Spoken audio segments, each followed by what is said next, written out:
Hello বন্ধুরা, গতকাল রাতে শেখ হাসিনার গোপালগঞ্জবাসীর সাথে সেনাবাহিনী খেললো একটা অসাধারণ টি-20 ম্যাচ।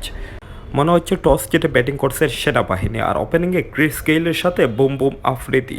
সেনাবাহিনীর এমন দমদারাক্কা ব্যাটিং দেখে আশা করি দেশবাসী স্বস্তিতে থাকবে।